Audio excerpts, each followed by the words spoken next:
കഥാപാത്രത്തെ ഞാൻ എന്നിലേക്ക് ആക്കുന്നത്. ഞാൻ കഥാപാത്രമാകുകയല്ല, കഥാപാത്രത്തെ എന്നിലേക്കാക്കുക. എൻ്റെ കൈയും എൻ്റെ കാലും എൻ്റെ മുഖവും ഞാനെന്ന വ്യക്തിയിൽ കൂടെ തന്നെ അല്ലേ പ്രസന്റ് ചെയ്യുന്നത്. ഞാനെന്ന ക്യാൻവാസിലൂടെ ഞാൻ സൃഷ്ടിക്കുന്ന ഒരു ക്യാരക്ടറാണ്. എനിക്ക് ക്യാരക്ടറുകൾ ചെയ്യാൻ താല്പര്യം. ഒരു ആക്ടർ എന്ന് പറയുമ്പോൾ അങ്ങനെ ആയിരിക്കണം എന്ന് കൂടി ഞാൻ വിശ്വസിക്കുന്നു. അതായത് വ്യത്യസ്തമായ കഥാപാത്രം ചെയ്യാൻ പറ്റുമ്പോഴല്ലേ നമ്മൾ ആക്ടർ ആവുന്നത്. ആരുടെ ദാക്ഷിണ്യമൊന്നും ദയാദാക്ഷിണ്യം കൊണ്ട് നിൽക്കുന്നവരല്ല, ആക്ടേഴ്സിന് മാത്രമേ നിൽക്കാൻ പറ്റുള്ളൂ. അപ്പോൾ 40 വർഷം നിൽക്കാന്ന് പറഞ്ഞത് അതാണ് എനിക്ക് കിട്ടുന്ന ഏറ്റവും വലിയ അവാർഡ്, ഏറ്റവും വലിയ അംഗീകാരം. ജനങ്ങൾ എന്നെ എപ്പോഴും ഇഷ്ടപ്പെടുന്നു. ആ ജനങ്ങൾ ഇഷ്ടപ്പെടുന്നുണ്ടല്ലേ പ്രൊഡ്യൂസർമാർ വിളിക്കുന്നത്. അതുകൊണ്ടാണ് ഡയറക്ടർമാർ അന്ന് അയാൾ കൊള്ളാം, അയാളത് ചെയ്യും. മമ്മൂട്ടി ഒരു അഭിനയിക്കുന്നു, ഒരു കഥാപാത്രം അഭിനയിക്കുന്നു, അയാൾ ഗംഭീരമായിട്ട് ചെയ്യുന്നു.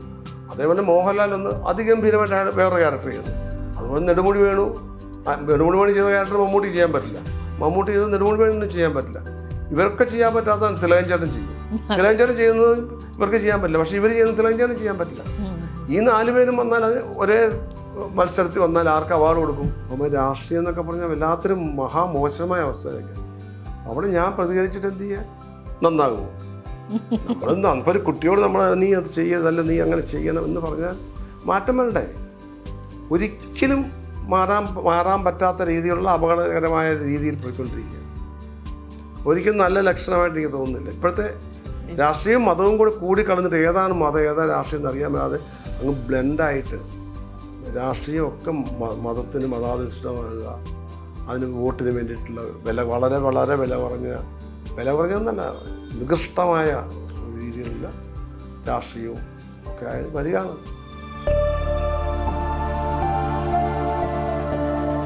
അമ്പത് വർഷമായി അഭിനയത്തിലുണ്ട്. ആദ്യം നാടകമായിരുന്നു, പിന്നീട് സിനിമയിലേക്ക്. ആ ഒരു നീണ്ട 50 വർഷത്തെ അഭിനയ ജീവിതം, അതിലും കൂടുതലാ. പിന്നെ ഞാൻ നാടകം പ്രൊഫഷണലായിട്ട് ഇപ്പോൾ ഒരു 53 വർഷം എന്ന് പറയാം വേണമെങ്കിൽ. ഞാൻ 73-ലാണ് സിനിമയിൽ അഭിനയിച്ചതെന്നേ ഉള്ളൂ, കാബാലികയിൽ അഭിനയിച്ചത്. അപ്പോൾ ഞാൻ നാടകത്തിൽ അഭിനയിച്ചുകൊണ്ടിരിക്കുകയാണ്.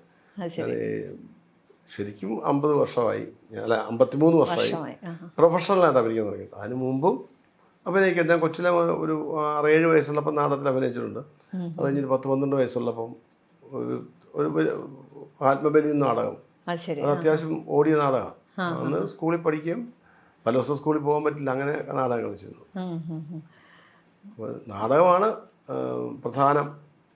അതുകൊണ്ടൊക്കെയാണ് ഈ സിനിമയിൽ ഇപ്പം അഭിനയിക്കാനുള്ളൊരു. കാബാലികയായിരുന്നു ആദ്യ സിനിമ. അത് അച്ഛൻ്റെ നാടകം സിനിമയായപ്പം അതിനകത്ത് ഇങ്ങനെ ഒരു ഹിപ്പിയുടെ വേഷം, ഒരു ഡാൻസൊക്കെ ഉണ്ട്. അത് ശ്രദ്ധേയമായ സംഭവമാണ്. അതാണ് എൻ്റെ ആദ്യ സിനിമ. പക്ഷെ അത് കഴിഞ്ഞ് ഞാൻ നാടകത്തിൽ തന്നെയായിരുന്നു. അങ്ങനെ ഒരു സിനിമയിൽ അഭിനയിച്ചു എന്നൊരു സംഭവം നടന്നു എന്നല്ലാതെ അതെൻ്റെ ജീവിതത്തിൽ വലിയ മാറ്റമൊന്നും വരുത്തിയില്ല. ഞാൻ നാടകം തന്നെ. പിന്നീട് ശരിക്കും പറഞ്ഞാൽ 83-ൽ സുർമയിട്ട കണ്ണുകളിൽ അഭിനയിച്ചപ്പോഴാണ് സിനിമയിലേക്ക് സജീവമാണ്. അപ്പോഴും സജീവമാണെന്ന് വെച്ചാൽ ഞാൻ അന്നും നാടകം വിട്ടില്ല. സിനിമയിൽ അഭിനയിക്കാൻ നേരത്തെ അങ്ങോട്ട് പോയി, അതിന് പകരം ഒരാൾ അഭിനയിച്ചു. പിന്നെ ഞാൻ നാടകത്തിൽ തന്നെ തുടർന്നു. പക്ഷേ സിനിമ വരും. ചന്ദ്രകുമാറിൻ്റെ ആന, PC 329, പിന്നെ ഇങ്ങനെ കുറേ പടങ്ങൾ അഭിനയിച്ചു. ആ സമയത്ത് PG വിശ്വനാഥൻ്റെ പിന്നിലാവ്, പിന്നെ ഈ ശബ്ദം, ഇന്നത്തെ ശബ്ദം, അതിനകത്ത് മെയിൻ വില്ലനായിരുന്നു. അത് കഴിഞ്ഞിട്ടാണ് ശരിക്കും പറഞ്ഞാൽ ന്യൂഡൽഹി ജോഷി. അവിടെ മൂലമൊക്കെ വളരെ സജീവമാകുന്നത്. ഈ സിനിമയിലേക്കുള്ള എൻട്രി എങ്ങനെയായിരുന്നു? നാടകം ഒരു കാരണമായി. പിന്നെ സിനിമ ഇപ്പം കാബാലിയ അച്ഛൻ അഭിനയിച്ചു, ചിത്ത അഭിനയിച്ചു, അച്ഛനാണ് സ്ക്രിപ്റ്റ് എഴുതിയത്. അങ്ങനെയാണ് അതിനകത്ത് അഭിനയിച്ചത്. പിന്നീട് ഞാൻ 83-ലാണ് സുർമയിട്ടാണ് അഭിനയിക്കുന്നത്. പക്ഷെ അതിന് മുമ്പ് കോട്ടയത്തൊരു ഷൂട്ടിംഗ് ഉണ്ടായിരുന്നു, അമ്മയ്ക്കൊരു ഉമ്മ എന്ന് പറഞ്ഞുകൊണ്ട് ശ്രീകുമാരൻ തമ്പി സാറിൻ്റെ ഒരു പടം. അപ്പം അതിനകത്തൊരു ഒരു ദിവസത്തെ വർക്ക് ഉണ്ടായിരുന്നു. പക്ഷേ ഈ പറഞ്ഞ പ്രധാനപ്പെട്ട ഒരു കഥാപാത്രമായിരുന്നു. അത് ഞാൻ അഭിനയിച്ചു. ഞാനും അന്ന് ജഗതി ശ്രീകുമാറായിരുന്നു ഹീറോ ആയിട്ട് പറഞ്ഞത്. ജഗതി ശ്രീകുമാറും ഭാഗ്യലക്ഷ്മി, ഡബ്ബിങ് ആർട്ടിസ്റ്റ് ഭാഗ്യലക്ഷ്മി, അവരായിരുന്നു അന്ന് ഹീറോയിനായിട്ട് അഭിനയിച്ചു. അപ്പോൾ അവിടെ അവരുടെ ഒരു കാമുകനായിട്ടൊരു കഥാപാത്രം. അതാണ് ശരിക്കും സുർമയിട്ട കണ്ണിന് മുമ്പ് ഞാൻ അഭിനയിച്ചത്. അതാണ്. അതിനുശേഷമാണ് സുർമയിട്ട കണ്ണ്. അത് പിന്നെ അഭിനയിച്ചു. ശരിക്കും ശ്രദ്ധേയമായത് ഈ സുർമയിട്ട കണ്ണുകൾ ആണ്. അത് പടം മോശമായി പോയി, അതുകൊണ്ടുള്ള കുഴപ്പങ്ങളൊക്കെ ഉണ്ടായി. ഈ വേഷങ്ങൾ ഇപ്പം പറഞ്ഞ പോലെ കാമുകനായിട്ടുണ്ട്, പോലീസായിട്ടുണ്ട്, എന്താ പറയുക, സഹോദരനായി, അച്ഛനായി. എനിക്ക് തോന്നുന്നു എടുക്കാത്ത വേഷങ്ങൾ മലയാള സിനിമയിൽ കുറവാണ് അല്ലേ? കുറേ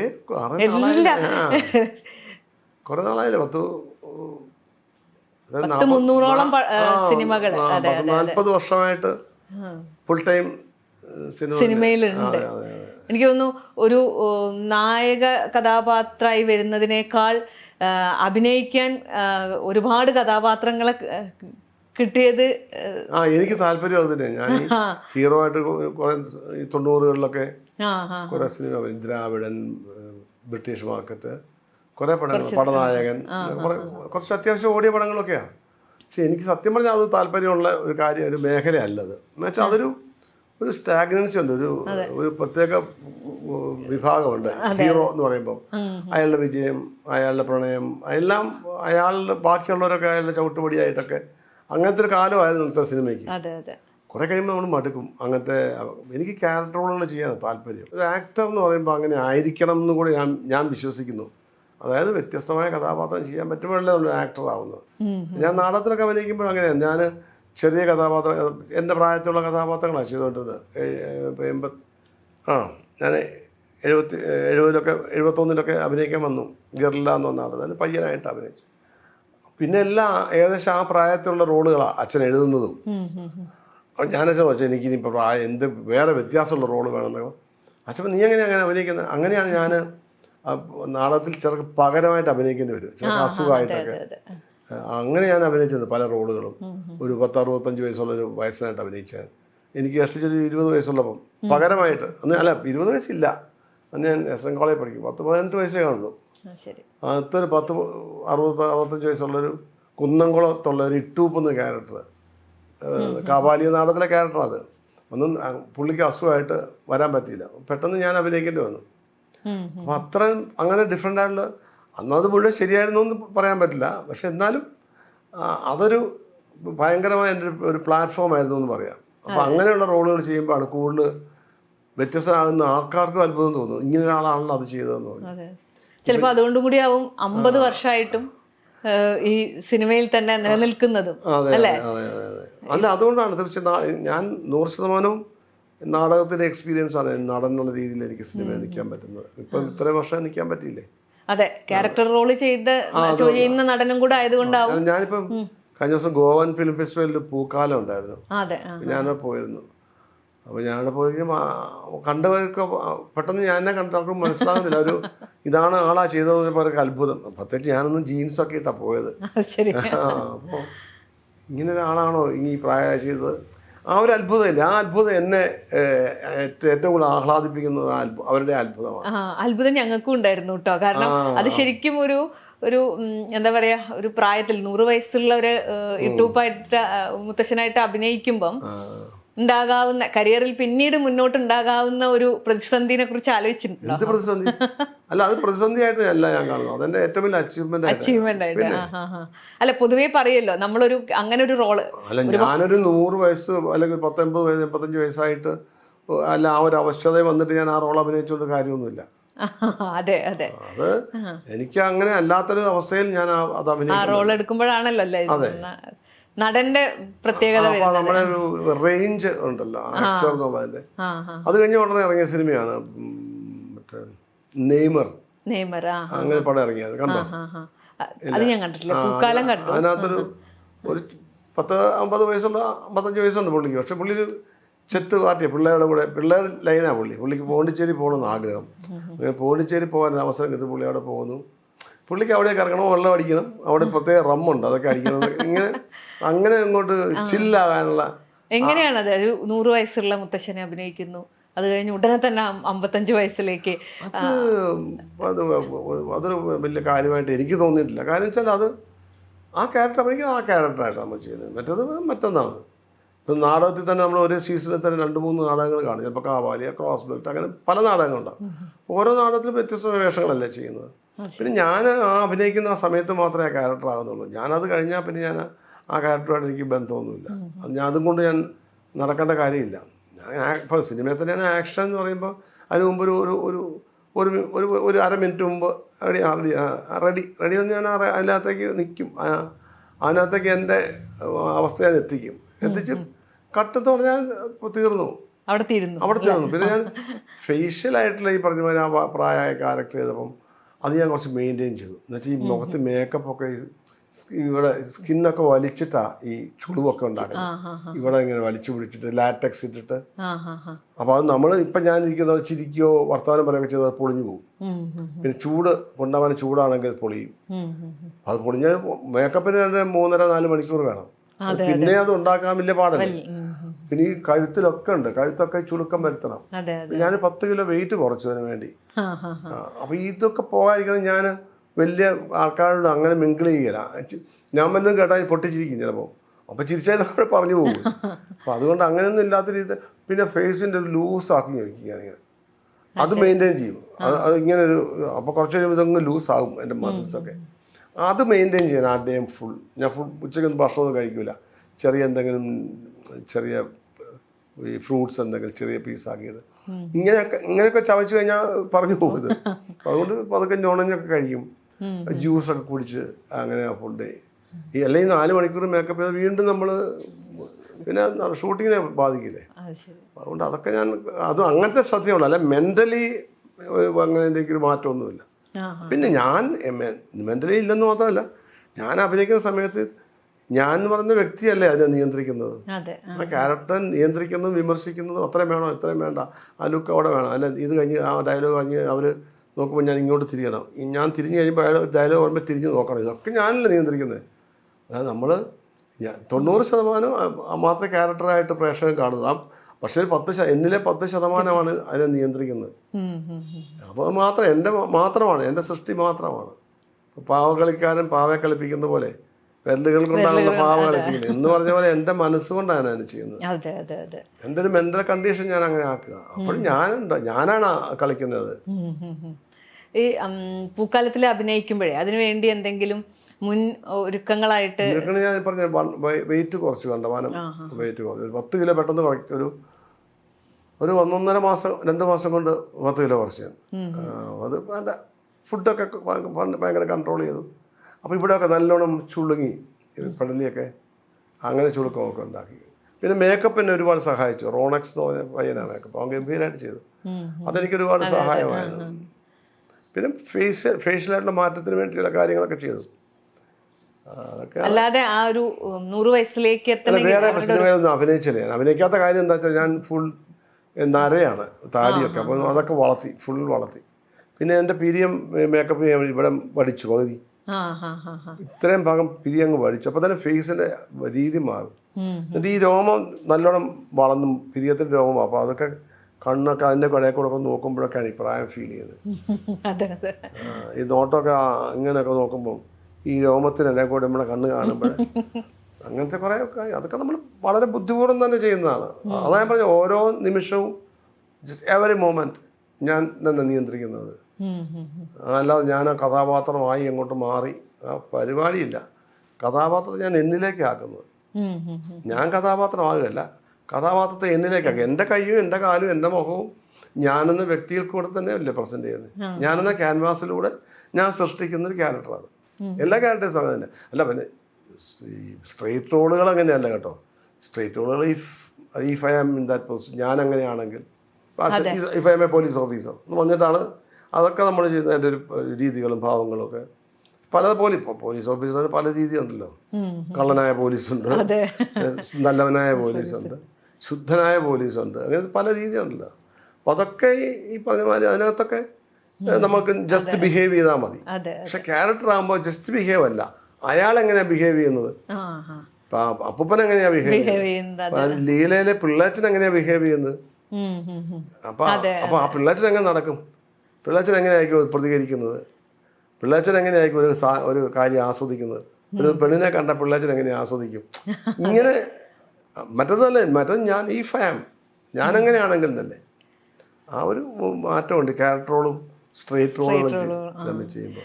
പിന്നൊരു വ്യത്യസ്തമായ കഥാപാത്രമായിരുന്നു ദേശാടനത്തിലെ ശങ്കരൻ അല്ലേ, ആ ഒരു കഥാപാത്രത്തിൽ. അല്ല അത് ഈ പറഞ്ഞ പോലെ തന്നെ വ്യത്യസ്തമായ ഒരു, പക്ഷെ എങ്കിലും എൻ്റെ അംശങ്ങൾ അതുവരെ കണ്ട ഒരു വിജയരാഘവൻ എന്നുള്ള ഒരു നടനായിരുന്നില്ല ആ ഒരു സിനിമയിലേക്ക് എത്തിയപ്പോൾ. അതിനുള്ളൊരു 1-2 കാര്യങ്ങൾ. പ്രധാനപ്പെട്ട ഒരു കാര്യം, ഇയാള് കഥകളി നടനാണ്. പിന്നെ ഈ കുറേ നാള് കഥകളി പഠിക്കുകയും പിന്നെ ഈ ഭാഷ, സാഹിത്യം, സംസ്കൃതം ഒക്കെ അങ്ങനത്തെ ഒരു ജീവിത രീതിയാണല്ലോ. വെളുപ്പിന് എഴുന്നേൽക്കുക, കുളിക്കുക, മറ്റേ ചടങ്ങ്, മറ്റേ വട്ടക്കാല നിന്ന് ചവിട്ടുക, കണ്ണ് സാധകം, പിന്നെ കുറച്ച് അത്യാവശ്യം സാഹിത്യം, സംസ്കൃതം, ഇപ്പം സംസ്കൃത ശ്ലോകങ്ങൾ പഠിക്കുക.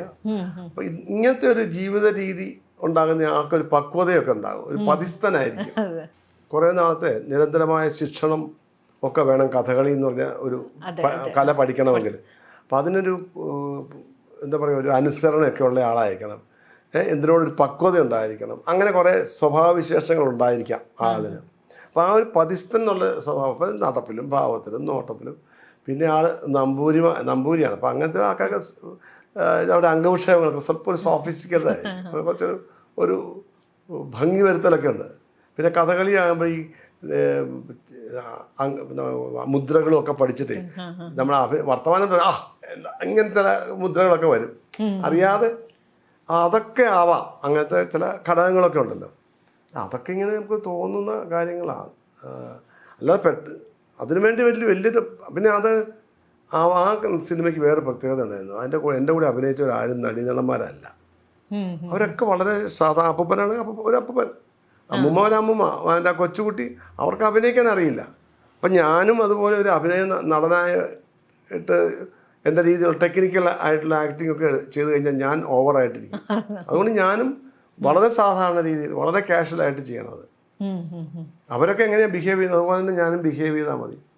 അപ്പം അതുകൊണ്ട് ഞാനും അവിടെ ചെന്ന് കഴിഞ്ഞാൽ രാവിലെ അവരിലൊരാളാകും. അപ്പം അല്ലാതെ പിന്നെ വേറെ ഒരു ആസ് എൻ ആക്ടർ എന്നുള്ള രീതിയിൽ കളഞ്ഞിട്ട് അത് നമ്പൂരി അവിടെ ഇല്ലത്തുള്ള ഒരാൾ, അയാളുടെ മാനസിക വികാരങ്ങൾ. പിന്നെ അടുത്ത് ഞാൻ സാധാരണ സിനിമയിലൊക്കെ ഈ കരയേണ്ട സീനുകളിലൊക്കെ അതിന് മുമ്പ് നമ്മൾ കണ്ണുനീരിടുന്ന നിമിഷം ഗ്ലിസറിനൊക്കെ ഉപയോഗിക്കും. അതൊരു ടെക്നിക്കാണെന്ന രീതിയിൽ. അത് ആ ഷോട്ടിൽ കണ്ണിങ്ങനെ നിറഞ്ഞു നിൽക്കണം. അപ്പോൾ ഞാനിങ്ങനെ നോക്കിയിട്ട് ഇങ്ങനെ നിൽക്കുമ്പോൾ കണ്ണ് നിറഞ്ഞു നിൽക്കണം. അപ്പോൾ നമ്മൾ ഗ്ലിസറിൻ ഇട്ട്, അപ്പോൾ അത് ഇങ്ങനെ നമ്മൾ നോക്കുമ്പോൾ കറക്റ്റായിരിക്കും. ആ സിനിമയിൽ ഞാൻ ഗ്ലിസറിനെ ഉപയോഗിച്ചിട്ടില്ല. അത് ഒറിജിനലായിട്ട് അതെനിക്ക് പറ്റുമായിരുന്നു. അതൊക്കെ നാടകത്തിൻ്റെ എക്സ്പീരിയൻസിൽ നിന്ന് അത്ര പെട്ടെന്ന് ഈ ഇമോഷൻസൊക്കെ വരുത്താൻ പറ്റുന്നതേ. അച്ഛൻ്റെ നാടക കളരിയിലൂടെയാണ് അഭിനയം അല്ലേ? അത് സ്വന്തം താല്പര്യമായിരുന്നോ അല്ലെങ്കിൽ അച്ഛൻ്റെ താല്പര്യമായിരുന്നു? എൻ്റെ താല്പര്യം. എനിക്ക് പിന്നെ വേറെ ഒന്നും താല്പര്യമില്ല, വേറെ ഒരു താല്പര്യവും ഇല്ലായിരുന്നു പഠിക്കാൻ. ഞാൻ BA ലിറ്ററേച്ചറാണ് എടുത്തത്. അപ്പോൾ ഞാൻ പഠിക്കുമ്പോഴൊന്നും മിക്ക ദിവസം കോളേജിൽ നിന്ന് പോകുമല്ലോ. ആരും നാടകം ഉണ്ടെങ്കിൽ ആൾക്ക് പകരമായിട്ട് പോകും. പിന്നെ അല്ലെങ്കിൽ ഞാൻ ചുമ്മാ ഇരിക്കുകയാണെങ്കിൽ ഒരു ദിവസം സൺഡേ ആണെങ്കിൽ ഞാൻ പോകും. അപ്പോൾ മൺഡേ കൂടെ കഴിഞ്ഞിട്ടൊക്കെ ഞാൻ വരുള്ളൂ. അപ്പോൾ അങ്ങനെ ക്ലാസ്സിൽ പോക്കും താല്പര്യം കുറവായിരുന്നു പഠിക്കാൻ. എന്ന് വെച്ചാൽ ഞാൻ കോളേജിലൊന്നും അഭിനയിച്ചിട്ടില്ല. കോളേജ് നാടകങ്ങളിലോ സ്കൂൾ നാടകങ്ങളിലോ ഒന്നും അഭിനയിച്ചിട്ടില്ല. അച്ഛൻ്റെ അതൊരു വലിയൊരു യൂണിവേഴ്സിറ്റി പോലെയാണ് എനിക്ക് തോന്നിയിരിക്കുന്നത്. അത് മാത്രമല്ല, ഒരുപാട് നടീനടന്മാർ അവിടെ നാടകത്തിൽ വന്നു പോയിട്ടുണ്ട്. കേരളത്തിലെ പ്രഗത്ഭരായ നടീനടന്മാർ. അവർ മാത്രമല്ല, അവരൊക്കെ ട്രെയിൻ ചെയ്യുന്ന ഒരു character, how to make a character എന്നുള്ളൊരു ഒരു ടെക്നിക്ക് അച്ഛൻ ചെയ്യുന്നത് ഞാൻ കണ്ടിട്ടുണ്ട്. ഓരോരുത്തരും ഒരാളെ ആ കഥാപാത്രമാക്കി തീർക്കുന്നൊരു പ്രക്രിയയുണ്ട് ഡയറക്ടർ.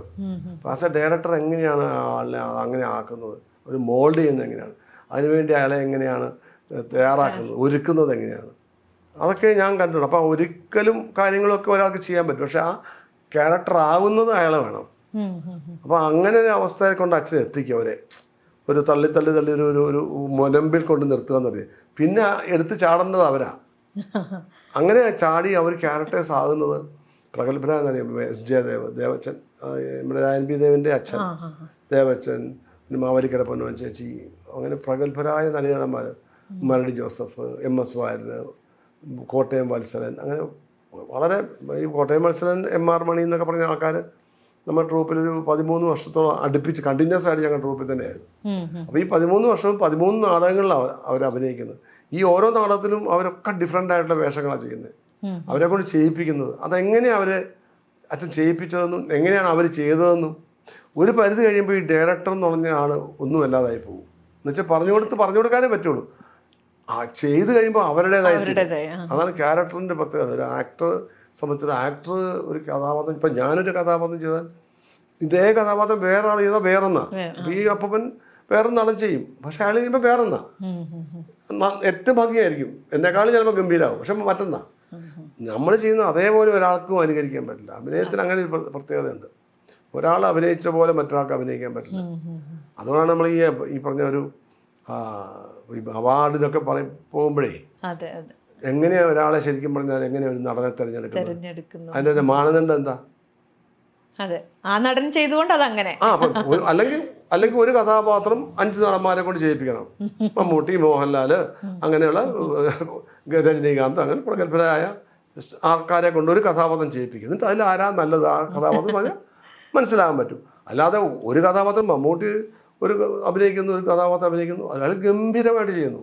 അതേപോലെ മോഹൻലാൽ അതിഗംഭീരമായിട്ട് അയാൾ വേറൊരു ക്യാരക്ടർ ചെയ്യുന്നു. അതുപോലെ നെടുമുടി വേണു ചെയ്ത ക്യാരക്ടർ മമ്മൂട്ടി ചെയ്യാൻ പറ്റില്ല, മമ്മൂട്ടി ചെയ്ത് നെടുമുടി വേണു ചെയ്യാൻ പറ്റില്ല. ഇവർക്ക് ചെയ്യാൻ പറ്റാത്തതാണ് തിലകൻ ചേട്ടൻ ചെയ്യും. തിലകൻ ചേട്ടൻ ചെയ്യുന്നത് ഇവർക്ക് ചെയ്യാൻ പറ്റില്ല, പക്ഷെ ഇവർ ചെയ്യുന്നത് തിലകൻ ചേട്ടൻ ചെയ്യാൻ പറ്റില്ല. ഈ 4 പേരും വന്നാൽ അത് ഒരേ മത്സരത്തിൽ വന്നാൽ ആർക്ക് അവാർഡ് കൊടുക്കും എന്ന് പറയാം. അപ്പം അതിനൊരു മാനദണ്ഡം ഇല്ല. ഇയാളാണ് ഏറ്റവും നല്ല നടന്ന് പറഞ്ഞാൽ എന്ത് മാനദണ്ഡം? മനസ്സിലായി ഞാൻ പറഞ്ഞത്? അല്ലാതെ അത് ഈ 10 പേര് ജൂറി അല്ല 5 പേര് ജൂറി തിരഞ്ഞെടുക്കുന്നു, അതിനകത്ത് അവർക്ക് ഇഷ്ടപ്പെട്ടതാ എന്ന് പറയാമെന്നല്ലാതെ അഭിനയത്തിന്റെ കാര്യത്തിൽ തമ്മിൽ താരതമ്യപ്പെടുത്താൻ പറ്റില്ല.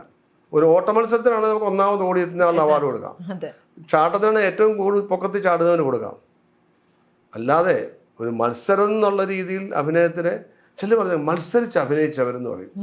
ഭയങ്കര മണ്ടൻ പ്രയോഗമാണ്. മത്സരിച്ച് അഭിനയിച്ചാൽ തോറ്റു പോകും.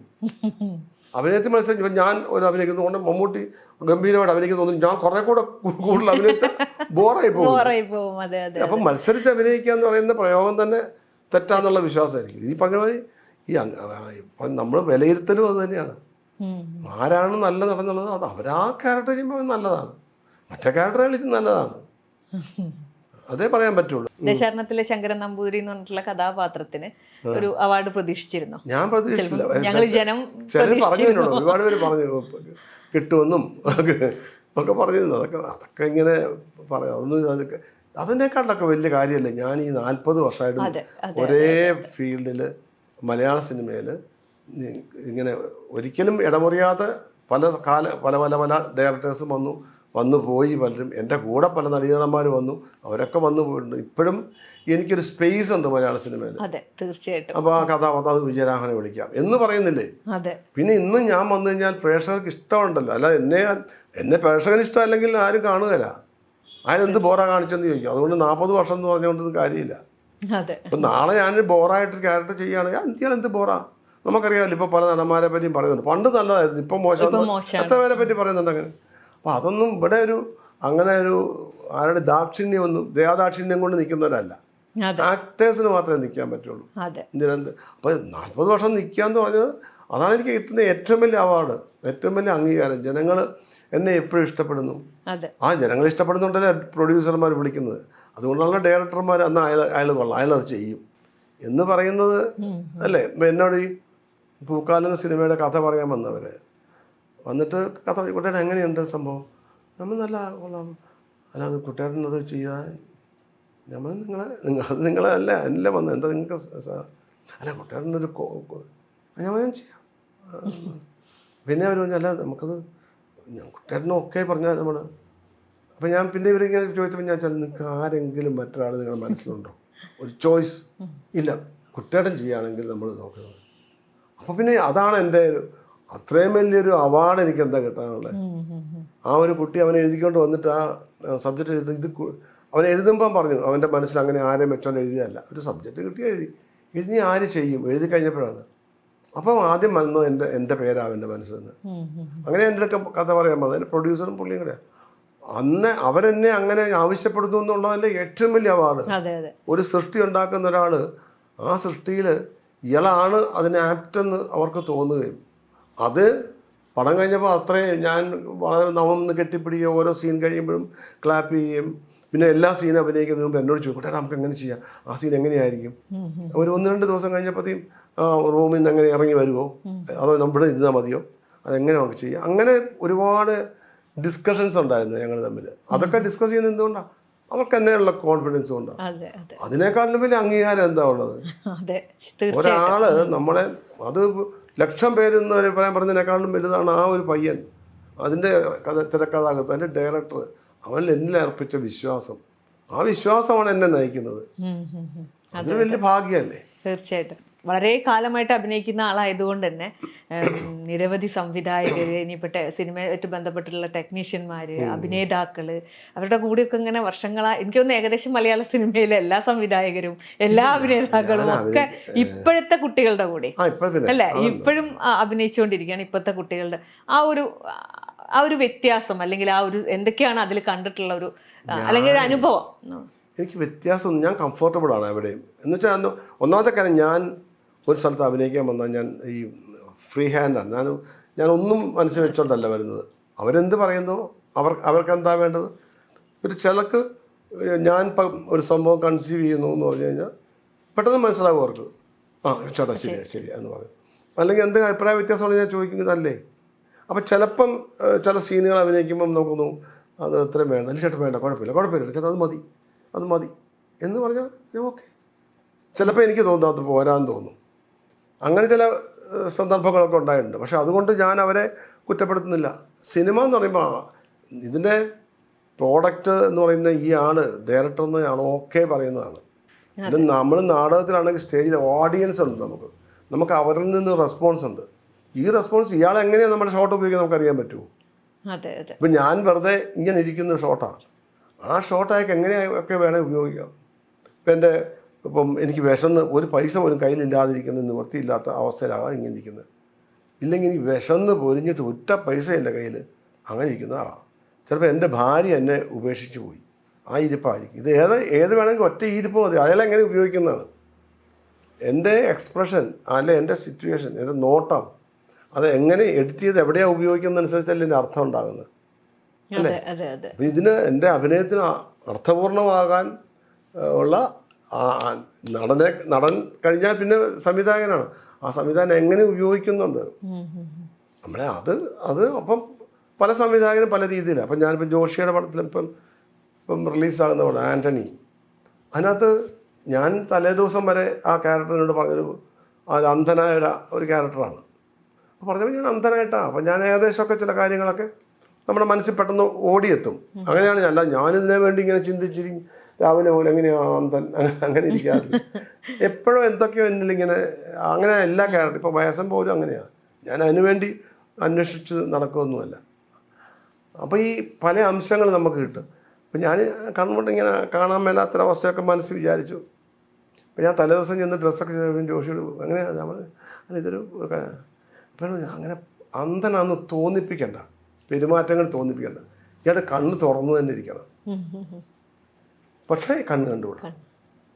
അത് റീസൻ്റായിട്ട് സംഭവിച്ചതാണ് അങ്ങേർക്ക്. അല്ലാതെ കാലങ്ങളായിട്ട് കുട്ടിക്കാലം പോലും കണ്ണ് കാണാൻ മേലാത്ത ആളല്ല, റീസൻ്റായിട്ട്. അപ്പോൾ ഒരു 10 വർഷമായിട്ടുള്ളൂ. ആ 10 വർഷം മുമ്പുള്ള അറിവും സ്ഥലപരിചയം ഒക്കെ ഉണ്ട്. എനിക്ക് എൻ്റെ വീട് നല്ല പരിചയമാണ്, പക്ഷെ എൻ്റെ വീട്ടിൽ നിന്ന് ഇറങ്ങിയാൽ എനിക്ക് പരിചയമില്ല. എൻ്റെ കാർ എനിക്ക് നല്ല പരിചയം, അതിനെങ്ങനെ ഡോർ തുറക്കണം, മനസ്സിലായോ? അപ്പം അങ്ങനത്തെ കാര്യങ്ങൾ പരിചയം. അപ്പം ആ അപരിചിതത്വം ഉണ്ടാകുന്ന സന്ദർഭങ്ങളും ഇതൊക്കെ വ്യത്യസ്തം. അതൊക്കെ ഞാൻ അപ്പം നമ്മുടെ മനസ്സിൽ പടാന്ന് കാര്യങ്ങളൊക്കെ വരും, അങ്ങനെ വേണം പെരുമാറുന്നത്. അതൊക്കെ നമുക്ക് തന്നെ ഉണ്ടാകുന്ന സംഭവമാണ്. പക്ഷെ അത് ജോഷി എന്നുള്ള ഡയറക്ടർക്ക് വേണ്ടത് ഇതാ, കണ്ണ് തുറന്നിരിക്കുന്ന അന്ധനായ ഒരാൾ. അയാളെ ഒരു നോട്ടത്തിൽ ആർക്കും കണ്ണ് കണ്ടാൽ മനസ്സിലാകില്ല, മനസ്സിലായോ? അപ്പം അങ്ങനെ പറയുമ്പോൾ പിന്നെ അഭിനയിച്ചുകൊണ്ടിരിക്കുമ്പോൾ ചിലപ്പോൾ ഈ പറഞ്ഞ ടെക്നിക്കലി ഇപ്പോൾ നമ്മളിങ്ങനെ കണ്ണ് വന്നിട്ട് ഇങ്ങനെ നോക്കുന്ന സമയത്ത് ഈ ക്യാമറയിൽ കൂടി നമ്മുടെ കണ്ണ് തിരിയുമ്പോൾ കണ്ണ് കാണാമെന്ന് തോന്നും പ്രേക്ഷകന്. തുറന്നിരിക്കുന്ന ഇങ്ങനെ നോക്കുമ്പോൾ പ്രേക്ഷകന് നോക്കുന്ന പോലെ തോന്നും പ്രേക്ഷകന്. അപ്പോൾ അത് പാടില്ല. അപ്പോൾ നമ്മൾ ആ കണ്ണ് പോകുന്നത് നമ്മൾ അതിന് ഭംഗിയായ രീതിയിൽ ഉപയോഗിക്കണം. അല്ലാതെ ജോഷി വളരെ കണ്ണ് കാണാം, നിന്റെ കണ്ണ് എന്ന് പറയും. അപ്പം അങ്ങനെയൊക്കെയുള്ള നിർദ്ദേശങ്ങളാണ് നമ്മളെ മുന്നോട്ട് നയിക്കുന്നത്. അപ്പോൾ എപ്പോഴും അങ്ങനെ ക്യാരക്ടർ ചെയ്യുമ്പം എവറി മോമെൻറ്റ് നമ്മൾ അതിനെപ്പറ്റി നല്ല ശ്രദ്ധ വേണം. ഒരു സിക്സ്ത് സെൻസ് വേണം. അതായത് കണ്ടിട്ട് പക്ഷേ എനിക്ക് കാണാൻ മേല, ആ ഒരു മേലായികയുണ്ട്, ആ അറിവില്ലായ്മയുണ്ട് നോട്ടത്തിൽ. നോക്കുന്നുണ്ട്, പക്ഷേ എൻ്റെ ആ അറിവില്ലായ്മ എൻ്റെ മനസ്സിൽ വേണം. അങ്ങനെ പല കാര്യവും നമ്മൾ മറക്കണം. നമ്മൾ റിഫ്ലക്സ് ഉണ്ടാകും. എന്താണ് ഒരാളെ കാണുമ്പോൾ, അല്ലെങ്കിൽ നമ്മുടെ മുന്നേ കൂടെ ഇങ്ങനെ കടന്നു പോകുമ്പോൾ റിഫ്ലക്സ് ഉണ്ടാവില്ലേ?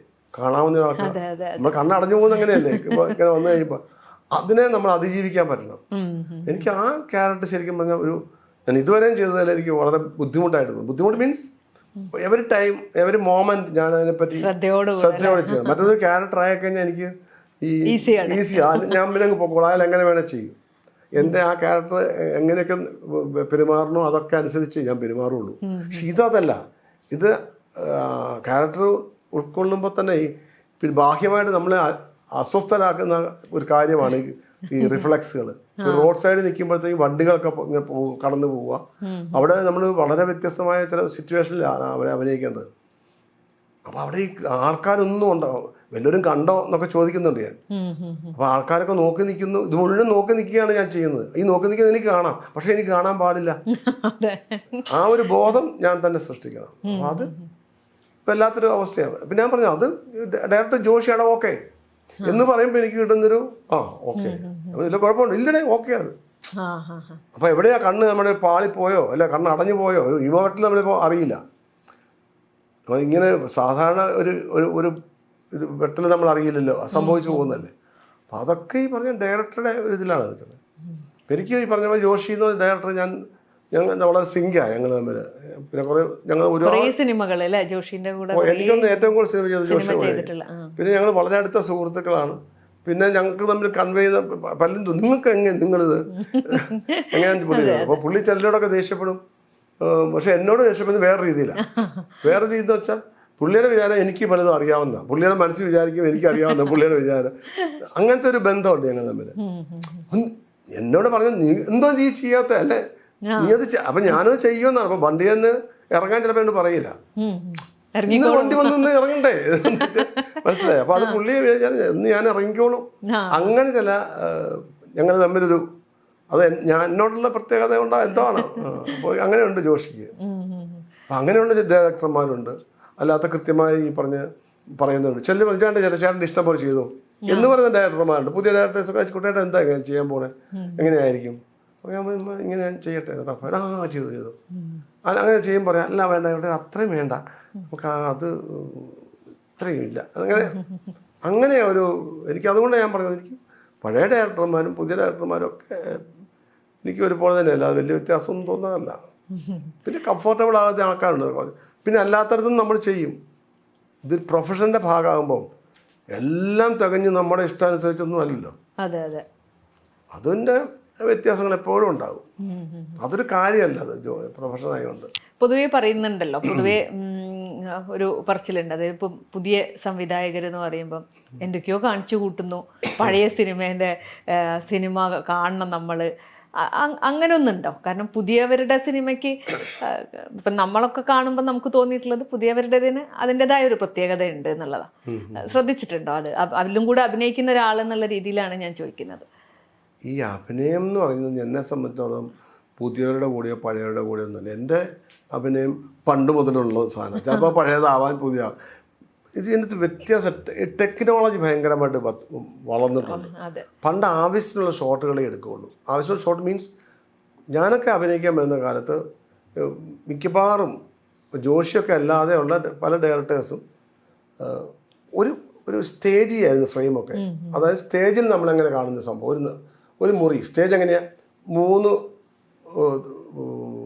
ഭിത്തികളുള്ള ഒരു മുറി, 4ാമത്തെ ഭിത്തി എടുത്ത് കളഞ്ഞു, അവിടെ നിന്നാണ് പ്രേക്ഷകൻ കാണുന്നത് എന്ന് പറഞ്ഞ പോലെ തന്നെയാണ് സിനിമ കണ്ടിരുന്നത്.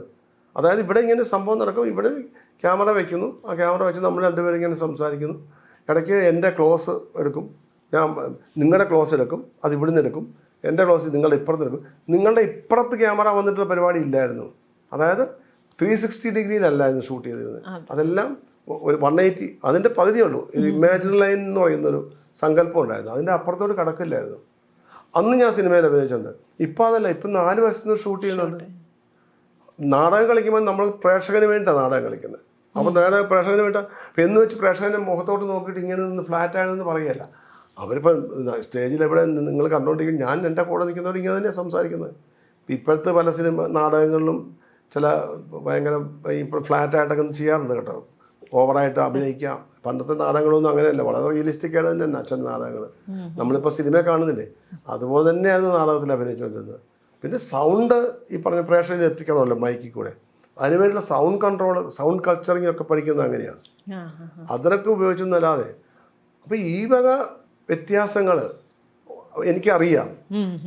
ഇപ്പം 4 വയസ്സിന് ഷൂട്ട് ചെയ്യും. അപ്പം ഒരു സീൻ തന്നെ അവിടുന്ന് ഷൂട്ട് ചെയ്യും, ഇവിടുന്ന് ഷൂട്ട് ചെയ്യും, ഇവിടുന്ന് ഷൂട്ട് ചെയ്യും. അങ്ങനെ ചെയ്യുന്ന ആൾക്കാരുണ്ട്. അവർക്കത് എങ്ങനെ എഡിറ്റ് ചെയ്യണമെന്ന് അവർ പിന്നീടാണ് തീരുമാനിക്കുന്നത്. മനസ്സിലായോ? ജോഷി അതല്ല. ജോഷി 360 ഡിഗ്രി തന്നെയാണ് ഷൂട്ട് ചെയ്യുന്നത്. പക്ഷെ അത് വേണ്ട ഷോട്ടുകളെ എടുക്കുന്നുള്ളൂ. അയാൾ ഓൾറെഡി അയാളുടെ മനസ്സിൽ എഡിറ്റഡ് ആയിട്ടുള്ള സിനിമയുണ്ട്, വിഷ്വലുണ്ട്. ആ വിഷ്വൽ വെച്ചിട്ടാണ് പുള്ളി. അപ്പോൾ പുള്ളി ഒരു കാർ വന്ന് ഇങ്ങനെ അവിടുന്ന് ഓടി വന്നു, കാർ ഒന്ന് ഇവിടെ നിന്നു, പിന്നെ അടുത്ത ഡോർ തുറക്കുന്ന. അപ്പോൾ ആ പുള്ളി കാർ നിൽക്കുന്നതിനെ ഷോട്ട് എടുക്കുകയുള്ളൂ. പിന്നെ ഡോർ തുറന്നു, ഡോർ എൻട്രി ആയി കഴിഞ്ഞാൽ ഇവിടുന്ന് ഒരാൾ വന്ന് അയാൾ കയ്യെ പിടിച്ചുകൊണ്ട് പോകുന്നു. പിന്നെ ഷോട്ട് ചിലപ്പോൾ ഇപ്പുറത്താക്കി വയ്ക്കുന്നത്, അവർ നടന്നു പോകുന്ന ഷോട്ടാക്കി വയ്ക്കുന്നത്. അതാണ് പുള്ളിക്ക് ആവശ്യമുള്ളൂ. അപ്പം ആവശ്യമുള്ളതേ പുള്ളി എടുക്കുന്നുള്ളൂ. അത് അയാളുടെ ഒരു രീതിയാണ്. ചിലങ്ങനെയല്ല. ഇപ്പോൾ കാറ് വന്ന് ഇവിടെ വന്ന് കയ്യെ പിടിച്ച് ഇവിടെ ഒരാൾ ഇറങ്ങി വന്ന് കയ്യെ പിടിച്ച് അത് ഒരു ഷോട്ട് ഇവിടെ വെച്ചെടുത്തു, തിരിച്ച് അപ്പുറത്ത് വയ്ക്കും. കാർ ഈ ക്യാമറയുടെ സൈഡിൽ കൂടെ വന്ന് നിന്നു, കയ്യെ പിടിച്ചു ഇവിടെ കൊണ്ട് ഇറക്കി വയ്ക്കും, ഇവിടെ വരെ വാതൊക്കെ വരെ വയ്ക്കുന്നു, വേറെ ഷോട്ട് എടുക്കും. മനസ്സിലായില്ലേ? അത് തന്നെ ഇങ്ങനെ സൈഡിൽ നിന്ന് എടുക്കും. കാർ വന്നു, കാറിൽ നിന്നു, ഇങ്ങനെ ഒന്ന് എടുക്കുന്നു, അങ്ങനെ എടുക്കും. എന്നിട്ട് അതിൽ നിന്ന് വേണ്ടത് എഡിറ്റ് ചെയ്യാം. പല രീതിയിൽ ചെയ്യാം. ഓരോരുത്തർ സൗകര്യമല്ലേ. കൂടുതലും കാര്യം എന്താ വെച്ചാൽ എനിക്ക് തോന്നുന്നത് ഇപ്പൊ ഫിലിം അല്ലല്ലോ, നഷ്ടപ്പെടാനൊന്നുമില്ല. പണ്ടതല്ല, ഫിലിമാണ്. അതാണ് ഇവരുടെ ജോഷിയുടെ ഒക്കെ ഒരു ശീലങ്ങള്. ആവശ്യമുള്ള എടുക്കാൻ പറ്റും. ബാക്കി എത്രയും എക്സ്പോസ് ചെയ്താലും ശരി, ഇത് മുഴുവനും എക്സ്പോസ് ചെയ്യുമ്പോൾ പൈസ ആകൂലേ. ഒരടി ഫിലിമിന് ഇത്ര രൂപ എന്ന് പറഞ്ഞ വിലയുണ്ട്, ഫിലിമിന് വിലയുണ്ട്. മാത്രമല്ല പ്രോസസ്സിങ് ചാർജും കൂടിയോ. ആവശ്യമുള്ള മാത്രം പ്രോസസ് ചെയ്താൽ പോരാ, ഫുൾ വാഷ് ചെയ്തൊക്കെ എടുക്കണം. എന്നിട്ട് അതിനകത്ത് നിന്ന് NG ഷോട്ടെല്ലാം കളഞ്ഞിട്ട് ആവശ്യമുള്ള മാത്രമല്ലേ എടുക്കുള്ളൂ. അപ്പോൾ ഇത് ഫുൾ അത്രയും പൈസയല്ലേ ആകുന്നത്. അപ്പോൾ ഇത്രയും കുറച്ച് ഫിലിം ഉപയോഗിച്ച് ഷൂട്ട് ചെയ്യുക എന്നുള്ളതാണ് ഒരു പടത്തിന് കോസ്റ്റ് കുറയ്ക്കാനുള്ള മാർഗം. ഇപ്പം അതിന് പകരം എത്ര വേണേ എടുക്കാം, ഒന്നും നഷ്ടപ്പെടാനില്ലല്ലോ. സമയം മാത്രമേ ഉള്ളൂ. ആ വ്യത്യാസമുണ്ട്. അപ്പൊ അതിന്റെ എടുക്കുന്ന രീതി അതാണ് വ്യത്യാസം. ഇപ്പോഴും ഈ ഫിലിമിന് ഈ വിലയാണെന്ന് വന്നിരുന്നെങ്കിൽ ഇങ്ങനെ എടുക്കുമോ? എടുക്കില്ല. അപ്പൊ അത് ടെക്നിക്കലായിട്ടില്ല, ടെക്നോളജി വളർന്നതിന്റെ ഒരു വ്യത്യാസമാണ്. അല്ലാതെ അതൊരു ഇവരുടെ പുതിയ സംഭാവന എന്ന് പറഞ്ഞൊരു കാര്യമാണ്, ടെക്നോളജിയുടെ വ്യത്യാസമാണ്. പിന്നെ ക്യാമറ ഒക്കെ വളരെ ലേറ്റസ്റ്റ് ക്യാമറകൾ വന്നു. പണ്ടൊക്കെ ആണെങ്കിൽ ഞാൻ സുർമയിട്ട് കണ്ണാത്ത് അഭിനയിക്കുമ്പം ഓർവോ ഫിലിമാണ്, ഓർവോ എന്നൊരു ഫിലിം ഉണ്ടായിരുന്നു. അന്ന് ഫ്യൂജി ഉണ്ട്, പിന്നെ ഈസ്റ്റ് മാൻ, ഇങ്ങനെ 4 ഫിലിം. എനിക്ക് അതിനെപ്പറ്റി വ്യക്തമായ അറിവില്ല കേട്ടോ, എങ്കിലും എനിക്ക് അറിയാവുന്ന അറിവ് വെച്ചറിയാം. അപ്പോൾ ഈ അന്ന് 100 ASA എന്നാണ് പറയുക ഫിലിം. അതായത് ഫിലിം അബ്സോർവ് ചെയ്യാനുള്ള ഇതിൻ്റെ കഴിവ് ASA. അതായത് ഈ ഈസ്റ്റ് മാന് 400 ASA ആണ്, മറ്റേത് 250 മറ്റുള്ളൂ ഫ്യൂജിക്ക്. ഓർവോ 60 ASA ഉള്ളൂ. അപ്പോൾ ഇതിന് സംഭവം ഈ 60 ASA ഉള്ള ഫിലിം ചെയ്യുമ്പോൾ ഭയങ്കര ലൈറ്റ് വേണം. അപ്പൊ ഫുൾ ലൈറ്റൊക്കെ വെച്ച് നമ്മുടെ മുഖമൊക്കെ പൊള്ളും. അത്ര ചൂടുള്ള, ഇപ്പോഴത്തെ പോലെ സോഫ്റ്റ് ലൈറ്റ് അല്ല, ഭയങ്കരമായിട്ട് ഹാർഡായിട്ടുള്ള ലൈറ്റാണ്. ഇത് വെച്ച് അടിച്ചു തരും. അപ്പോൾ കണ്ണിൽ കൂടെ ഒക്കെ വെള്ളം വരും. ഞാൻ സുർമയിട്ടതിനകത്ത് അഭിനയിക്കുമ്പോൾ ഈ അറബിക്കടലെ പാട്ടുണ്ട്, അത് കടൽ തീരത്ത് ഞാൻ പാടുന്നത്. അപ്പോൾ ഇങ്ങനെ പാടാക്കുമ്പം ബാക്ക്ഗ്രൗണ്ട് കടൽ, ഇവിടെ ക്യാമറ വെച്ചിരിക്കുക. അപ്പോൾ ബാക്ക്ഗ്രൗണ്ട് ഏകദേശം ഒരു 10-11 മണിയായപ്പോഴാണ് തുടങ്ങുന്നത്. അപ്പോൾ ഇതും കൊണ്ട് വെയിലടിച്ചിട്ട് ഭയങ്കര കത്തി നിൽക്കുകയാണ് കടലിലും എല്ലാം ലൈറ്റ് കൊണ്ട്. അപ്പോൾ അതിനനുസരിച്ച് എൻ്റെ മുഖത്ത് ലൈറ്റ് വേണ്ടേ. അതിന് ഈ ഇതില്ലേ നമ്മുടെ മിറർ ഇതുപോലെ വലിയ മിറർ വെച്ചിട്ട് അത് റിഫ്ലക്റ്റ് വെച്ച് അടിച്ചിരുക, മുഖത്തോട്ട് അടിച്ചിട്ട് നമുക്ക് കണ്ണ് തുറക്കാൻ പറ്റും. എനിക്കാണെങ്കിൽ ശീലവും ഇല്ല, നാളെ ആദ്യമായിട്ട് സിനിമ കണ്ണിൽ നിന്ന് ഇങ്ങനെ വെള്ളം വരും. പിന്നെ അങ്ങനെ. അപ്പം അതിൻ്റെ ബുദ്ധിമുട്ട് ദേശീയ അകത്ത് അഭിനയിക്കുമ്പോഴും അതെ, ഓർവോയിലൊക്കെ അഭിനയിക്കുമ്പോഴുള്ള ബുദ്ധിമുട്ട് ഇതാണ്. ഫ്യൂജിയാണെങ്കിൽ കുറച്ചും കൂടെ കുറച്ച് മതി. അന്ന് ഈസ്റ്റ് മാൻ എന്ന് പറഞ്ഞാൽ ഭയങ്കര, ഈസ്റ്റ് മാനൊക്കെ എടുക്കുന്നവർ കുറവാ, കോസ്റ്റ് കൂടും, ഭയങ്കര വില വ്യത്യാസമുണ്ട് ഇത് തമ്മിൽ. അന്ന് ഞാൻ ഓർക്കുന്നില്ലത്, പക്ഷെ എങ്കിലും നല്ല വ്യത്യാസമാണ്. പിന്നെ അന്നൊക്കെ വൈകുന്നേരം ഒരു 5-5:30 മണിയൊക്കെ ലൈറ്റ് പോയി കഴിഞ്ഞാൽ ഷൂട്ട് ചെയ്യാൻ പറ്റില്ല. ഇപ്പം 6-7 മണി വരെ ഷൂട്ട് ചെയ്യാൻ പറ്റും, വളരെ ലോ ലൈറ്റ് മതി ഇപ്പം. അപ്പോൾ അത്രയും ക്ലാരിറ്റി ഉണ്ട് നമ്മൾ ചെയ്യുന്ന കാര്യങ്ങൾക്കൊക്കെ. അപ്പോൾ പിന്നെ ഇപ്പോൾ ഈ ക്യാരക്ടേഴ്സിൻ്റെ അപ്പോൾ അഭിനയ രീതി ചില പറയുന്നുണ്ട് ജസ്റ്റ് ബിഹേവ് ചെയ്ത്, മറ്റേ കുറച്ച് ലൗഡായിപ്പോയി ആക്ടിങ് എന്നൊക്കെ പറയും. അതിന് വേറൊരു കാര്യമുണ്ട്. അത് ഫിലിമിലാണ് ഷൂട്ട് ചെയ്യുന്നത്. ഫിലിമിൽ ഷൂട്ട് ചെയ്യുമ്പോൾ സൗണ്ട് ഈ ഫിലിമിൻ്റെ 2 സൈഡിലാണ്. നമ്മൾ കണ്ടുകൊണ്ടിരിക്കുന്ന ഫിലിം ഓടിക്കൊണ്ടിരിക്കല്ലേ, ഇപ്പോഴത്തെ പോലെ അല്ലല്ലോ. ഈ മറ്റേ പ്രൊജക്ടറിനകത്തോട്ട് ലൈറ്റ് അടിക്കുമ്പോൾ ഇതിനകത്തുള്ള ഇമേജ് കാണുക. അത് ഈ ഫിലിമിൻ്റെ രണ്ട് തുളയുണ്ടാകും ഇങ്ങനെ സൈഡിൽ. അതൊരു മിഷനിൽ ഇങ്ങനെ കിടന്ന് ഓടാൻ വേണ്ടിയിട്ടാണ്. ആ സൈഡിലാണ് റെക്കോർഡ് ചെയ്യുന്നത് സൗണ്ട്. അപ്പം നമ്മൾ ഇവിടെ എങ്ങും ഡബ്ബിങ് ഇല്ല, മദ്രാസിലേ ഉള്ളൂ. മദ്രാസ് സ്റ്റുഡിയോയിൽ പോകണം ഡബ്ബിങ്ങിന്. അവിടെ ചെല്ലുമ്പോൾ മിക്കവാറും തമിഴരായിരിക്കും റെക്കോർഡ്സ് കാര്യങ്ങളൊക്കെ. ഈ ഫിലിം എന്ന് പറഞ്ഞാൽ A centre, B centre, C class ഇത്ര ഓടുമ്പോൾ 1.5 വർഷം കൊണ്ട് അവർ പടം ഓടിത്തീരുന്നത്. എ ക്ലാസ് ഒരു മാസം ഓടിയല്ല, 1.5 മാസം ഓടി. പിന്നെ ബി ക്ലാസ്സിൽ 1.5-2 മാസം ഓടി. സി ക്ലാസ് ചിലപ്പോൾ അതിനേക്കാളും കൂടുതൽ ഓടി. എല്ലാ സി ക്ലാസ് ഓടണ്ടേ? അന്ന് 10,200 തിയേറ്റർ മറ്റുണ്ട്. അത് എല്ലാം ഓടി വരണമെങ്കിൽ 1.5 വർഷം 2 വർഷം എടുക്കും. ആ സമയം കൊണ്ട് ഈ ഇതേ കിടന്ന് ഓടുമ്പം ഇതിൻ്റെ സൈഡ് തേയും, കുറേ കഴിഞ്ഞ് സൗണ്ട് ലോ ആവും, ലോ ആയി വരും. അതുകൊണ്ട് ഓൾറെഡി റെക്കോർഡ് ചെയ്യുമ്പോൾ സൗണ്ട് കൂട്ടിയാണ് ചെയ്യുന്നത്. അപ്പോൾ നമ്മൾ റെക്കോർഡ് ചെയ്തില്ല, നീയുടെ പേരിക്കായിരുന്നു നമുക്കിങ്ങനെ 2 പേര് കുറച്ച് ദൂരെയാണ്, നീയുടെ പേരിക്കായിരുന്നു കുറച്ചും കൂടെ വേണേ, നീയുടെ പേരിക്കായിരുന്നു അല്ലേ. പക്ഷേ ഇപ്പം നീയുടെ പേരിക്കായിരുന്നു സാർ, കൊഞ്ചം ലവറുടെ പേര് സാർ എന്ന് പറയും. നീയുടെ പേരിക്കായിരുന്നു, നിന്നോട് ഞാൻ പറഞ്ഞിട്ടില്ലേ, ഈ വോളിയത്തിലാണ് പറയേണ്ടത്.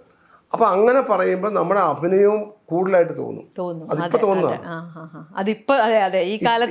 തോന്നുന്ന കാര്യം അതാണ്.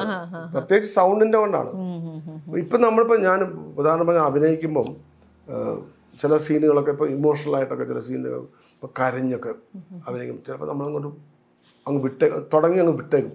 വീട്ടിൽ നമ്മൾ ഇഷ്ടം പോലെ അങ്ങ് പോകും. അപ്പം ഷോട്ട് എടുത്തു കഴിയുമ്പം ഭംഗിയായിരിക്കും നമ്മുടെ അഭിനയമൊക്കെ. പക്ഷെ ഈ സൗണ്ടും കൂടെ ഒന്ന് ചിലപ്പോൾ ഓവറായി പോയോ എന്ന് തോന്നും. പക്ഷേ ഡബ് ചെയ്യുമ്പം നമ്മൾ ഈ സൗണ്ടൊക്കെ അങ്ങ് കളയും. എന്നൊക്കെ വിളിക്കില്ല, അതൊക്കെ അങ്ങോട്ട് കുറയ്ക്കാൻ പറ്റും നമുക്ക്. കൺട്രോൾ ചെയ്തപ്പം എക്സ്പ്രഷൻ കറക്റ്റായിരിക്കും, സൗണ്ട് കുറയ്ക്കുമ്പോൾ കറക്റ്റായിട്ട് കിട്ടും. അതാണ് ഡബ് ചെയ്യുമ്പോൾ നമുക്ക് ചെയ്യാൻ പറ്റുന്ന കാര്യം. ഡബിങ് ആ പ്രോസസ്സ് രണ്ടും കൂടി ആകുമ്പോഴാണ് ഒരു കറക്റ്റായിട്ട് വരുന്നത്. ഇപ്പോൾ അത് വേണ്ട സിങ് സൗണ്ടാണ്. സിങ് സൗണ്ട് സാധനം വർത്തമാനം പറയുന്നവരൊക്കെ പറഞ്ഞാൽ മതി. അതാണ് വ്യത്യാസം വരുന്നത്. പക്ഷേ സിങ് സൗണ്ട് വേറൊരു കാര്യം ശ്രദ്ധിക്കേണ്ടത്, നമ്മളിപ്പം ഇരുന്നുകൊണ്ട് സംസാരിക്കുക, അതുപോലെ വളരെ കാഷ്വലായി പോയി കഴിഞ്ഞാൽ ലാസ്റ്റ് സിലബിളൊന്നും തെളിയാതെ വരും. ഇപ്പം ചിലർക്ക് മനസ്സിലാവുന്നില്ല എന്ന് പറയാം. അത് ഇതുകൊണ്ടാണ് വളരെ കാഷ്വൽ ആകുമ്പോൾ പല ഇപ്പം ഞാനിപ്പോൾ സംസാരിക്കുമ്പോൾ ഒരുപാട് അക്ഷരങ്ങൾ വിട്ടിട്ടാണ് സംസാരിക്കുന്നത്. അത് പക്ഷേ നമ്മൾ ഡബ് ചെയ്യുമ്പോൾ ആ റാറ്റ്ലിംഗ് എന്നുള്ള സ്വഭാവമില്ല, അതായത് ലോപിച്ചു പോകരുത്. അത് കൃത്യമായിട്ട് ആ വാക്കുകൾ കിട്ടണം. അതാണ് തമ്മിലുള്ള വ്യത്യാസം. അങ്ങനെ ടെക്നിക്കലായിട്ടുള്ള വ്യത്യാസങ്ങളല്ലാതെ അഭിനയത്തിൽ എന്ത് വ്യത്യാസം എനിക്ക് തോന്നിയിട്ടില്ല. ഞാൻ പറഞ്ഞു, സ്റ്റേജിൽ അഭിനയിക്കുമ്പോൾ നമ്മൾ 1000 പേർക്ക് കാണത്തക്ക രീതിയിലാണ്, 1000 പേര് കാണുകയല്ല, 1000 പേരും കേൾക്കത്തക്ക രീതിയിലാണ് അഭിനയിക്കുന്നത്. അഭിനയം സ്റ്റേജിലാകുമ്പം കഷ്ടിച്ച് 2-3 റോയ്ക്ക് അപ്പുറം നമ്മുടെ അഭിനയം കാണുന്നില്ല. പിന്നെ നമ്മൾ ശബ്ദ നിയന്ത്രണം കൊണ്ടാണ് ക്യാരക്ടേഴ്സിനെ സൃഷ്ടിക്കുന്നത്. അത് ഞാൻ ചെയ്തിട്ടുള്ള ആളാണ്. അപ്പോൾ പിന്നെ ഇപ്പം ഉദാഹരണം പറഞ്ഞ് നിങ്ങളോട് ഇപ്പോൾ സംസാരിക്കുന്നു, ഞാനിപ്പോൾ ഈ ഓളത്തിൽ സംസാരിച്ചാൽ മതി. അതേസമയത്ത് ഇവിടെ ഒരു 10-25 പേരിരിക്കുകയാണെങ്കിലോ എൻ്റെ സംസാരം ഇത് തന്നെ, ഞാൻ പറയുന്നത് ഭാഷ ഒന്ന് തന്നെയാണ്.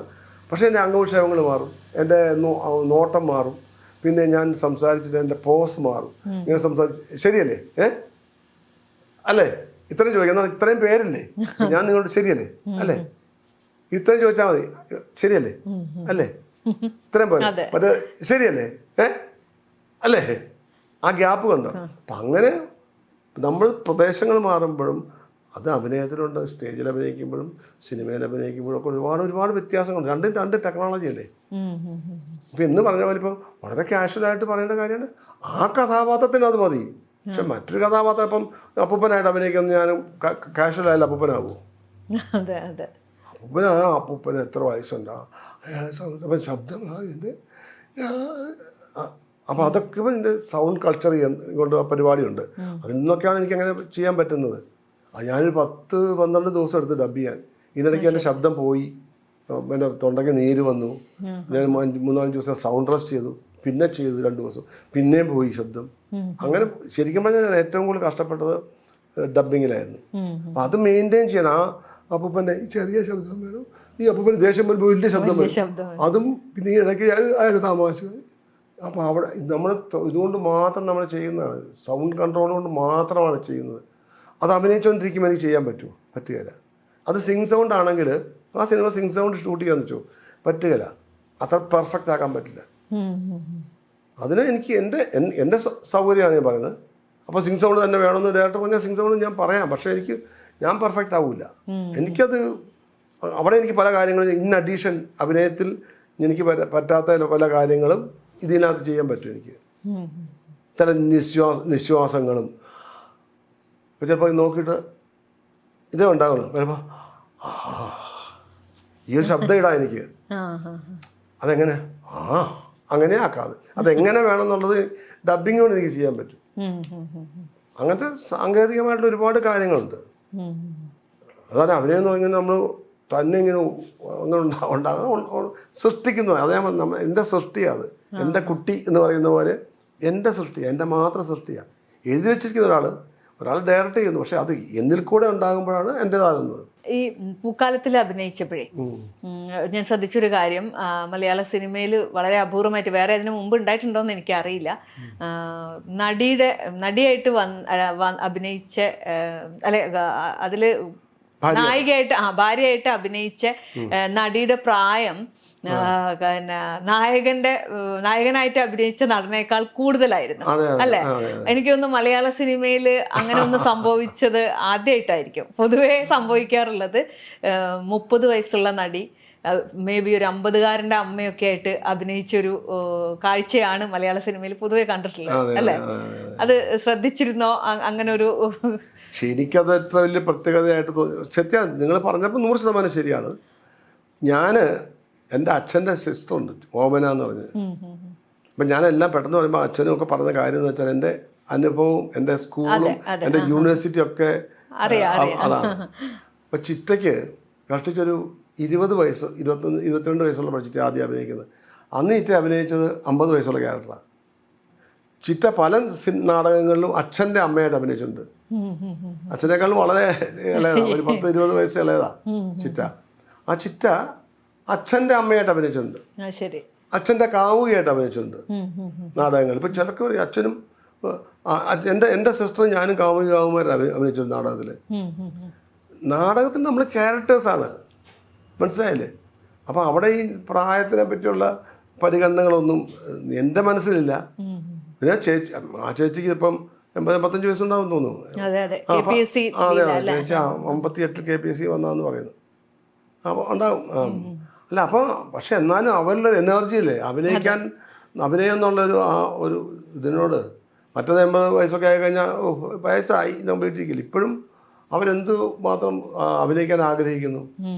അതിനുള്ള ഡെഡിക്കേഷൻ എന്താണ് അവരുടെ? അത് ഈ അഭിനയത്തിന് മാത്രമുള്ള കാര്യമാണ്. ഞാനിപ്പോഴും ക്യാരക്ടേഴ്സിനായിട്ടാണ് കാണുന്നുള്ളൂ. എൻ്റെ കൂടെ അഭിനയിക്കുന്ന ഒരു ക്യാരക്ടർ അവരെത്ര ഭംഗിയായിട്ട് അഭിനയിക്കുന്നു, അവരുടെ അത് മാത്രം നമ്മൾ നോക്കിയാൽ പോലെ. അല്ലാതെ അവരുടെ പ്രായം നോക്കേണ്ട കാര്യം എന്തിനാ?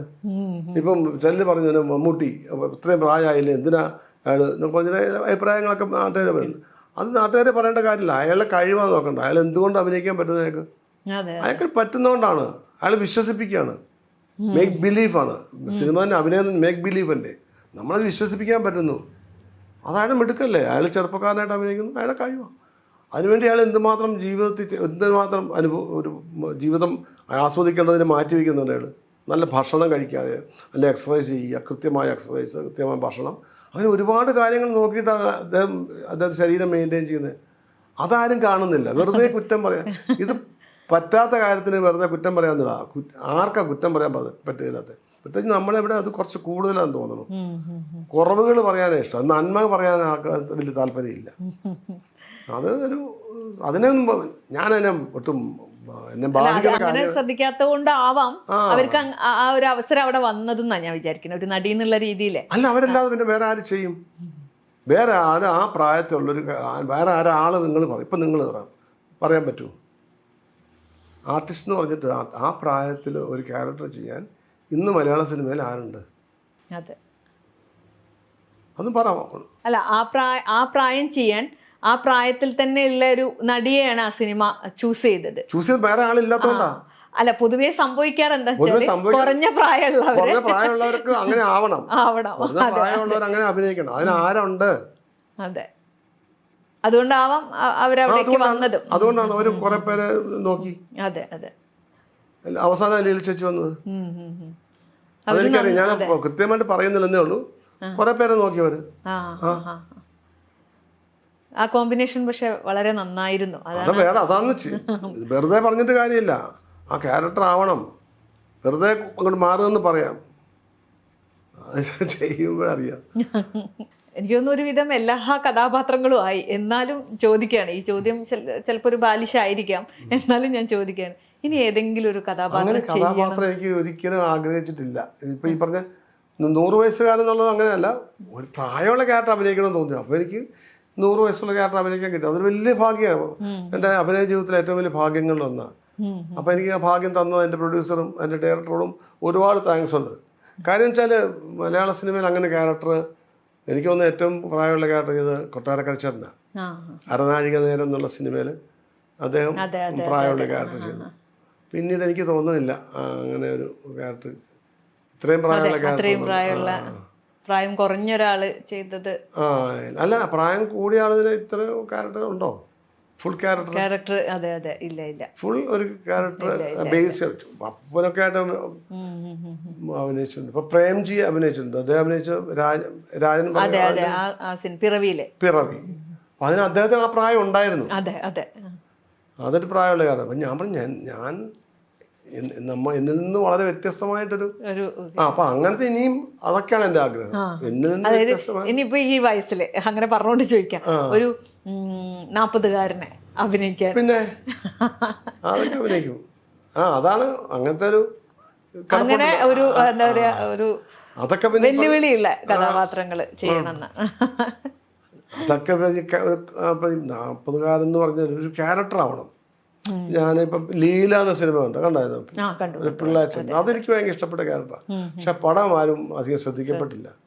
എനിക്ക് ഭയങ്കര ഇഷ്ടമുള്ള ക്യാരക്ടറാണ്. ഭയങ്കര വലിയ ഇഷ്ടമായിരുന്നു ആ ക്യാരക്ടർ. എന്നുവെച്ചാൽ ഈ അപ്പൂപ്പനെ പോലെ അത്രയും മേക്കപ്പും കാര്യങ്ങളൊന്നും ഇല്ലാതെ വളരെ സിമ്പിളായിട്ട് ചില കാര്യങ്ങൾ കൊണ്ട്, നടപ്പ് കൊണ്ടും നോട്ടം കൊണ്ടും ചില സ്വഭാവവിശേഷങ്ങൾ കൊണ്ടൊക്കെ മറ്റൊന്നാകുന്നൊരു സ്വഭാവം ഉണ്ടായിരുന്നു. നല്ലതായിരുന്നു. അതും നല്ലൊരു കഥാപാത്രം. പണ്ട് SFI ഉണ്ടായിരുന്നു എന്ന് കേട്ടിട്ടുണ്ട്.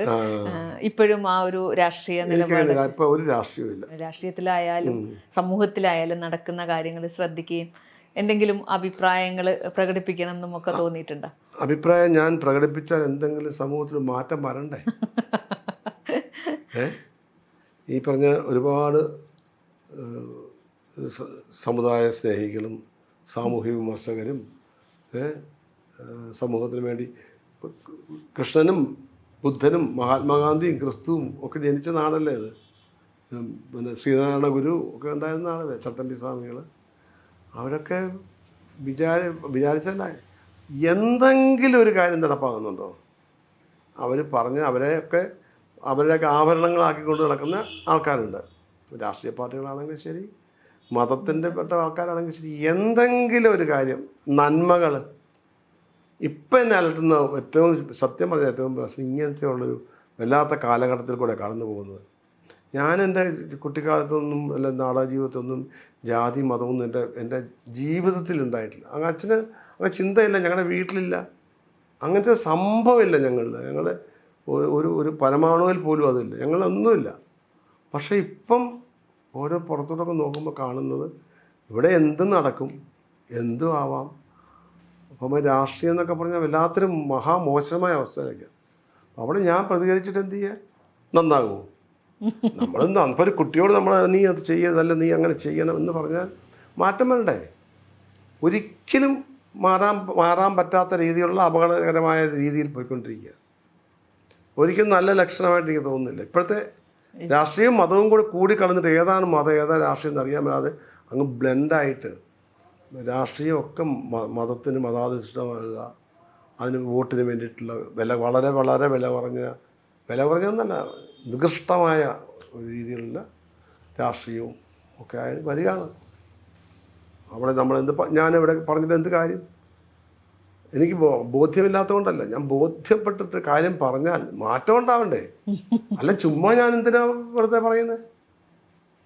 നമ്മുടെ കാര്യം, ഇപ്പം ഞാനും നിങ്ങളുടെ കാര്യം പറഞ്ഞാൽ എന്തെങ്കിലും നിങ്ങളുടെ ഒരു റിഫ്ലക്സ് ചെയ്യണ്ടേ? അതില്ലെങ്കിൽ പിന്നെ ഞാൻ ആരോടെ പറയുന്നത്, എന്തിനാ പറയുന്നത്? അതെ. അപ്പോൾ എനിക്ക് തോന്നുന്നു മിക്കവാറും ഒരു വലിയ വിഭാഗം ജനങ്ങൾ അങ്ങനെ ആയിട്ടുണ്ട്.